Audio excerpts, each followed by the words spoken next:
Hello and welcome to this final edition of the Lowdown. I sound bummed out because I am. What a series it's been. We've had a shed load of killer bands on the show each and every week, and today is no different. Oh my God, it's no different. This show is all about one band, one of the greatest rock bands of all time, whose career spans more than 4 decades, selling 150 million albums in that time. It's of course Aerosmith. Oh yes. I'll be chatting to Steven Tyler a little later. Firstly, let's get an absolute rager of a track on from Sunday's main stage headliners, Aerosmith.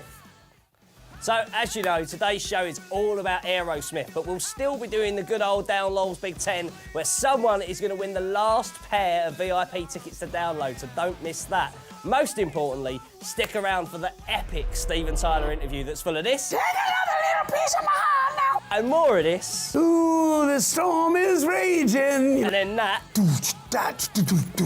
And well, yeah, plenty of this. Down, down, down, down. Yeah. Diddle-diddle-diddle-doo. It really is unmissable. My mind is blown. Time for another tune from Download's main stage headliners, one of their biggest smashes, Dude Looks Like a Lady.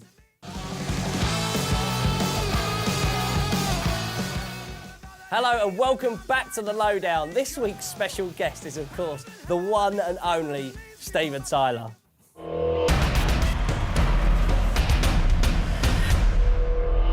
Bees, and today we are joined by the one and only Mr. Steven Tyler. Are we having fun or what? Too much. Oh. Too much before we even started. Oh, jeez. You played in bands for a while. Was there a chemistry with you guys when you got Aerosmith together straight away? Because when a debut record's got Dream On and Mama Kin on it, it feels like there must be something in the water when you first started playing together. Something magical was happening because I'd been with a bunch of bands from 65 to 70, and... Was that behind the kit or up front? Behind the kit and singing a little bit, but then we got Aerosmith. I was a drummer for about 2 weeks rehearsal, and Joey Kramer came in one day. Ray Tabano, who used to be in the band, brought him in, and it just the magic. I stood up, we started singing, we did Route 66, but you can tell some kind of magic happened. I remember looking at the Kinks, Ray Davies and Dave Davies, right. Keith Richards and Mick Jagger.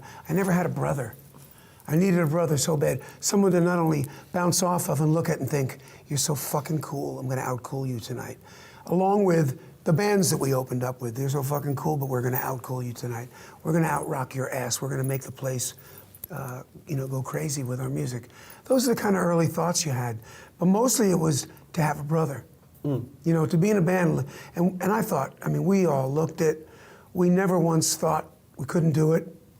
I think that was part of making it. We didn't know we couldn't. I didn't really think about failing much. It was more about, we wrote a couple songs and getting them across. How, where?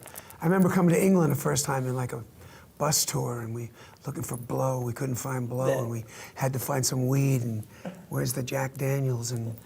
But it was more about raping and pillaging. We knew our music, we knew our style, we knew what we had, and we wanted to lay it all over you. And like you mentioned, that competitive edge within the band as well as with the other bands you played. Yeah. Did that kind of give it an edge as well? Like that extra bit of danger? Because it wasn't like, hey, we're just happy to be here. It's like, we're Aerosmith and we want to be the band that you go and talking about. It was a complete thing. It was Joe and I bouncing off each other. It was, wanting to win the audience, Always wanted to try and blow the band in front of us off, no matter who it was. That was our mentality. When I think about that today, it's a pretty crazy thought. Yes. Fuck them, we'll show them. It's a punk rock attitude. We gotta beat them at their own damn game. Checkmate, honey, beat you at your own damn game. Did it take a while? Like, was it a bit of a slog? Like you say, you kind of wanted everyone's attention, but on the first 2 records, like, was it a slog getting the attention that you thought you deserved, like pre-Toys in the Attic? No, we just rocked. We didn't care. It was like, there was not much thought before it. We just went out and played it and rocked it and did what we did and hoped we wreaked havoc and damage and, damage report. How did you do? And we always did the right thing. We invited the radio stations to the shows and we played wherever we could, opening up for the Kinks. Regardless of how much room we had, the fucks gave us 5 feet in front of the drum set. So, but every little bit made us stronger. And did life go from 30 to 120 after Toys in the Attic? God, yeah. Well, after it, when I see pictures of us playing back then, I think we were ripping it at 120 from the get. You know, there was no MTV. It was wherever you could play. It was just play as much as you can is the only way you're going to make it. How other way is there? Can't go on YouTube. Yeah, of course. The only way is can we get there? Can we play the club before the show? And then, you find out all the legalities, all the dogma. You can't do that radio station without doing that radio station. See. You can't play there for free without, it's like so. But we didn't care. We just wanted to play. Like, how much did life change in that sort of two-year period? I don't know. Maybe we were getting a lot higher. But the funny thing is that we were the same band when we did Cal Jam, and I see pictures of us as we were 5 months before that in clubs in Boston. It's the same band. Bigger, we were able to jump around a little more. Bigger stage, bigger audience.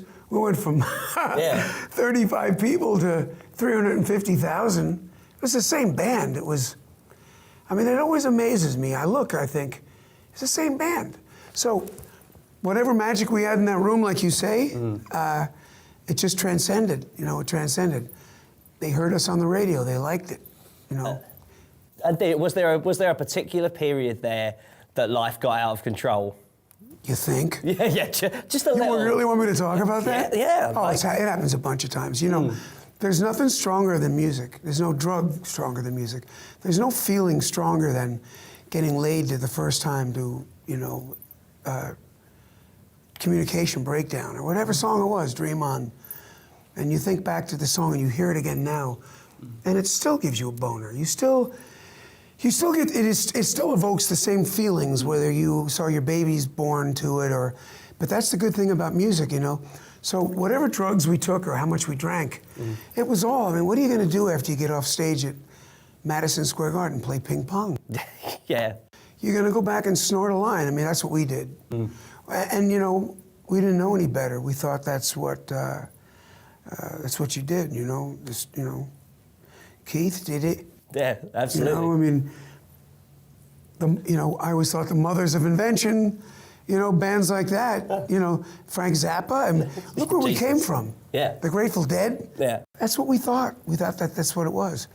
And to a certain extent, those excesses, whether Jack Daniels or whatever, kind of got us through playing 6 clubs in a row to get to Wembley. I always remember Lemmy saying that, you can't do that shit on adrenaline alone. No, you can't. You can't really. It also takes you down in the end, but enough about that. Yeah. More from that interview later in the show. Right now, it's time for another huge Aerosmith anthem, Eat the Rich. God, you are pulling them out the bag today.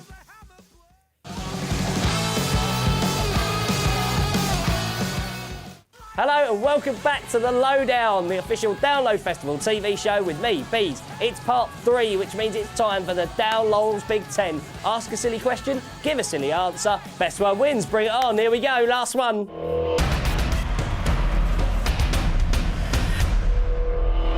So last week over on Facebook, we asked, out of all the band members playing Download, who would you face paint and what would you paint on them? So here we go, in at number 10, Craig McKenzie says, I would put corpse paint on Nurgle from Behemoth. Wait, see what you've done there. Number 9, Ben Birkinshaw said, I'd have a rubber panther, plastic panther, wooden panther, and a cardboard panther. That's a different panther for all the different members of Steel Panther. Number 8, Alistair Scanlon says, Zach Wilde does Seabiscuit, so then he can sing the words Crazy Horse I Am. Number 7, Andrew Crutty Cruttenden, all right mate, said I'd paint a pretty rainbow on John Gallagher of Dying Fetus. That'd be pretty rad. Number 6, Victoria loves the cake Smith says I would face paint all of Status Quo to look like Slipknot. Number Number 5, Dave Scott says, I'd paint the words Kevin Bacon on Miles Kennedy's forehead. He really does look like Kevin Bacon. How have I never noticed that? Number 4, James BVB Toothill says, I would paint a tree on Patrick Stump's face so he is no longer a stump, he is upgraded to Patrick Tree. Number 3, David Ralph says, Noodles from Offspring would be painted with chow mein. Number 2, Tia Meadows Quinn says, a Caesar salad on Lily Sykes. And number 1, Rob Dixon says, I'd paint a woman's face on Steven Tyler because dude looks like a lady. Congratulations, Rob Dixon. You're going to download 2 VIP tickets coming your way. We'll be in contact over Facebook. The rest of you, sorry, there's no more tickets. It's the last of the series. Right then, back to our interview with Mr. Steven Tyler. We are not worthy.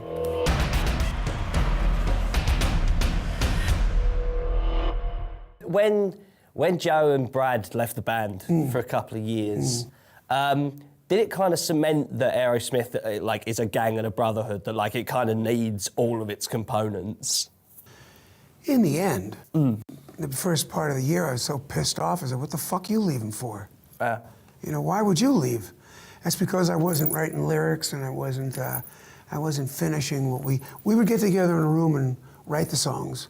And then I went out and took them and wrote the melody and the lyrics and all that. And I was too busy getting high, and they got pissed off at me for it. I thought, well, what did you do last night? You know, but you know, you don't miss your water till the well runs dry, right? So when they were gone, you know, and Aerosmith was broke up, it was like, I don't have a horse. Where's my horse? Where's the magic in my life that I had before? So you come to your senses after a while, you know? It seemed like forever. It was only 3 or 4 months, 5 months. But I heard that he was playing with Alice Cooper, and I got incensed. Give me his fucking phone number. Where is Joe? I got on the phone, I said, you're playing with Alice fucking Cooper? I said, get back here, we need you in Aerosmith. And that was the call. Wow. That was it. It was, you know, sometimes, you know, when you're pushed, I mean, we'd only played every town in America 7 times by the time between 72 and 78. We played every city in America, every state except Alaska and Hawaii 8 times. So we've been to the wall and back. Yeah. So, again, I don't know why he left. I don't know what he was going through. But I called him up and I said, you know, let's get back together. It's enough of this shit. So I don't think we all sat in the room and went, well, golly, what was wrong with us? Yeah. Yeah. No, that did not happen. Of course. I think we got in the room and we started playing, and it was like, I think we all wanted to say to each other, you see, motherfucker, you see what we got here? The energy those guys give me, I could never have had on my own. And I've never gone where we went. We have boldly gone where no band has gone before. We want to be the last band standing. I just fucking love being on stage next to Joe Perry. It's that simple. And I like to look at a couple tits in the audience. and I love that heads of state have said, I made love to your songs, or you know, 14-year-old girls say, I love Don't Want to Miss a Thing. I love being that troubadour that's written songs that's gotten inside people, whether they're popes or the poorest, and said it's changed everything in me. I can't believe I've been given a chance, and I also can't believe that I wrote those songs. Right. I can't. I know it came from divine intervention and the band, but I still can't believe I'm a part of that. And because when I listen to, ooh, the storm is raging, you know, Mick and Company and doing Give Me Shelter, it's like, what? That song changes my whole attitude that day. And that we wrote Sweet Emotion and Dream On and Don't Make Me Cry. I can't believe it. Come on now, give me some. Which is a top choice. It's unreal. We'll see you after the break for more action on this special Aerosmith edition of The Lowdown.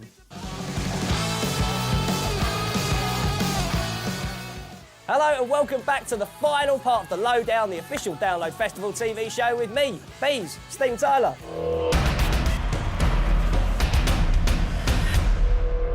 When Walk This Way happened, and it kind of became the second bite of the cherry, and then you knocked out Permanent Vacation and Pump back to back. Did it feel like that was a time where Aerosmith cemented their legacy, not as just like a period in time, but as like one of the biggest to ever do it? Did that couple of years when you were like on a roll in the most extreme of ways that rock bands have ever done it? Well, that's what happened. The biggest in history, but you don't think of it at the time it's going down. Because you're in the bubble. Well, you're in the bubble. You walk in and, Rick Rubin has gotten these guys together and you do the song with Joe and then the next month there's a video, but you don't, and there's a guy named John Small running around, the producer, that builds a wall and says, we're going to build a wall between your band and their band, but then after it's shown, you find out it's like a wall between black and white. What could this be? How magical is that? Yeah. So then you sit back and you find out that's what happened. That's actually the scab that happened. We just came to work. We just were doing a song that Rick Rubin liked, the do-dat, and rightly so. Yeah. But you never know. You never know. And then it was their idea to do it. They invited us, and the rest is history. It's one of the biggest songs of all time, right? Again. Yeah. Thank you, Allah. Thank you, God. Did it really light a fire under your ass as well? Because it was like, now's the time. Like, we've got like the eyes like of the world were back on Aerosmith. No, we didn't. We didn't look at it like that. It was just, let's go. We had another breath of air in us. You just hit a rich vein of songwriting for them. Well, remember this, the 90s. The 90s was the time of videos, right? That's Crying, crazy, dude looks like a lady. Alicia Silverstone was my shit when I was a fucking kid. Right? And I'd wake up in the morning, I'd watch myself on TV and go, Joe, I think we got something here. It was an incredible era. Those videos were, not only was the song on the radio, but now you get a visual and we could be all that there too. Dude looks like a lady in a wedding dress with a mustache, and I got to be all I ever wanted to be. I never looked at a mannequin. Cross-dresser at all. I never looked at a mannequin the same way after that. Oh my God. I remember being in the trailer and, there was a mirror and I'm peeing in the trailer like this in the toilet and looking in the mirror, and this side was the woman with the blonde hair and I'm peeing, and I went, and it quite stopped. It stopped the flow for a minute, if you know what I mean. Yeah, absolutely. I know there's a lot of people that say, I like the old Aerosmith. I don't like Pink. Yeah. And Don't Want to Miss a Thing. And Dude Looks Like a Lady. And, well, music is music, man. You know what? It's music. If you listen to some of those albums, there's some crazy shit on those albums. Gotcha. There's only another 9 albums. The title track of 9 Lives is an absolute rager. 6 albums. Yeah. But it's again after the first 6. Yeah. Not another 6. What band does that? So see what I mean? And like, does it get hard? So, it wasn't like, oh my God, what are we doing? We're writing with outside people. It had nothing to do with it. We sat in a room with some people and it sucked. It sucked. I said, I don't want to write with you. This isn't good. I don't like what you're writing. It's not cool. Then you sit with a guy named Taylor Rhodes, and it was there was a time when I was so broken-hearted, and I put down, bam, bam, bam, bam. It was a country song. There was a time. Why the fuck not? And how about, there goes my old girlfriend. There's another diamond ring. What the fuck's wrong with that? Mate, the acapella one. And I don't really give 2 fucks about people that like the first Aerosmith, not the second. When you if you write a song, tell me about it. Hey, it's not easy to write songs. God, yeah. And pull shit out of the middle of, it's like not the words, it's what's in between the words. It's not the notes, it's what's in between the notes. What lives there? What are you hearing in psychoacoustics? And what is in that Joe Perry guitar riff? And what makes you want to sing Sweet Emotion? What is that? It's magic. It's magic. Are the 2 of you still enjoy writing songs together? Oh, hell yeah. You to make magic? Yeah. Okay. You go to bed at night going, oh my God, where did that come from?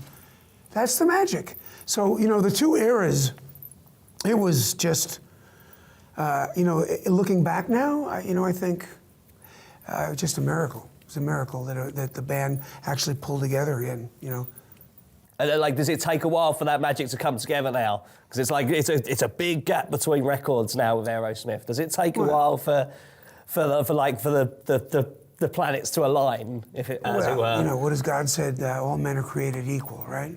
Only some are Not more when you're in equal than others. Aerosmith. Well, you know, the other guys were kind of like, you know, home on the range, and Joe and I were on the dark side of the moon. And so when we came back together, the lightning happened again, and then the rest of the band came back, because there was a time where Tom and Joey, or Joey and Brad left, and I mean, the whole thing was, you know, you know, the lightning struck. In fact, we did a song called Lightning Strikes. Download Festival. Have you always felt a kinship with like British festivals because you've got your history of Reading and that kind of stuff? But like, there's something special about Aerosmith and Donington Park. Yeah, well, I personally feel it because, you know, we started in the 70s and 80s, and we've done it lots of times. And there's always that European tour for an American band of the summer festivals. And when you know, you first hear it, you see it on your rider, but then you go and do them, and they're nuts. They're like 3 days of crazy, you know, Alter Bridge, Aerosmith, Fallen Boy, Linkin Park, Avengers Sevenfold, Rob Zombie. I mean, it just, for Joe and I, when we talk about it, when I was 17 and I would go to places in New York City and see, you know, English Invasion, it was the Hullabaloos, the Animals, the Zombies, the Rolling Stones, and they were all on the same bill. You sat in the audience like, Yeah, you know, absolutely. looking it up. Tiny little stage, only held 400 people. The Academy of Music in New York City. I witnessed that. But it was different bands. They only did 4 songs, right? Yeah. But it was all those different bands. And I love that festival. To my dying day, I will wish, and maybe I'll never get my wish, but to go on tour with like AC/DC and Flip Flop. Just some band that kicks fucking ass beyond belief, where you're going in the audience. Yeah. Because you've heard every song you ever wanted to hear. And I'm dying to go on a tour like that. This comes close. And like, to bring this all full circle, do you still have that competitive edge? Yeah. Is it still we're Aerosmith and we're going to go out, we're going to blow everyone else away? We don't really think of it like that. Back then, we wanted to get on the radio. Yeah. We really needed to prove it to ourselves and to radio and people. Today, people are pretty much, you know, they know who Aerosmith is. We just like to, you know, you know, we don't play a lot. We play 5-6 months out of the year. That's it. We always take time off, but there's never a magic moment like when I'm on stage with Aerosmith, I go, holy fuck. Joe's here, Brad's here, Tom's here, and I'm with my band. That power, there's nothing like it. Mr. Steven Tyler. Come on. Pleasure. Bees, come on.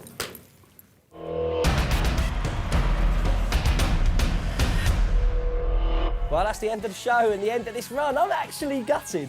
If you missed any of our interviews, you can check them out on Download's YouTube page. For those going to Download, see you in the field, covered in beer and mud like the rest of us. Everyone else, we'll see you in a few weeks for our Lowdown live at Download shows the weekend after Download. Hopefully, you'll all stay safe. You know, CrossFit have given you enough festival tips, haven't they? See you later.